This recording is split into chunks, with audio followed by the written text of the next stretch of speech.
साथीभाइहरू आज चाहिँ म ग्रान्डमक्स जानको लागि निस्केको थिएँ अनि मैले चाहिँ मेरो घरबाट 56 बस नम्बर चढेर मेरो साथीको घरसम्म पुगेर म चाहिँ अहिले हिँड्दैछु। अब म पहिला फर्स्टमा साथीलाई भेट्छु, त्यसपछि हामी ग्रान्डमक्सतिर लाग्नेछौँ।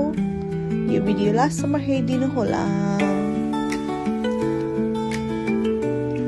अनि हामी ट्याक्सी चढेर दिदी र म चाहिँ लाग्यौँ ग्रान्डमक्सतिर। अनि बाटोमा हेर्नु हाम्रो राम्रो सिनहरू, यो चाहिँ एकदमै जाम भइरहेको थियो क्या, ट्राफिक जाम। अनि हामी लाग्यौँ बिस्तारै ग्रान्डमक्सतिर। सो हामी अब ग्रान्डमक्स पुगेपछि फेरि कन्टिन्यू गर्नेछौँ। हेर्दै गर्नुहोला हाम्रो भिडियो।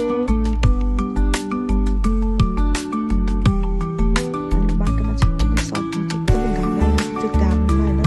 अब यो त अहिले टोरै छ, अहिले अब 2 महिना पछि अझै यति धेरै घाम लाग्छ कि त्यो बाफले नै हिँड्नु नसक्ने तरिकाले। सो अहिले नै हो घुम्ने टाइम भनेर हामी चाहिँ घुम्ने गर्छौँ धेरै। सो म चाहिँ दिदी त कहिले काहीँ मात्र हो, तर म चाहिँ डेली भनौँ न धेरै जस्तै। अनि हामी दिदी र म ट्याक्सीमा पनि पुरा गफ गर्दै निस्केको थिएँ। अनि दिदीले अन्त त्यो कपालहरू पनि हामीले बाँधेर छोपेर जानुपर्छ भनेर थियो। अनि हामी चाहिँ नजिक ग्रान्डमक्सतिर आएको छौँ। तर यो दिन चाहिँ एकदमै इरानले मिसाइलहरू फालेर बम पड्केको टाइपको धेरै न्युजहरू आइरहेको थियो। त्यो पनि हामी गयौँ, के छैन, मैले काहीँ एक्सपिरियन्स लिनु पऱ्यो नि त होइन गाइस। सो हामी फाइनली ग्रान्डमक्सतिर पुगेको छौँ। यो चाहिँ इन्डियाको ताजमहल जस्तो तर त्योभन्दा नि दामी छ भित्र। अब हेरौँ है त्यो भित्र गएर। हामी चाहिँ पुग्यो, ट्याक्सीबाट पनि चढ्यौँ। माथि आकाशमा पुरा मिसाइलहरू फालिरहेको थियो पुरै।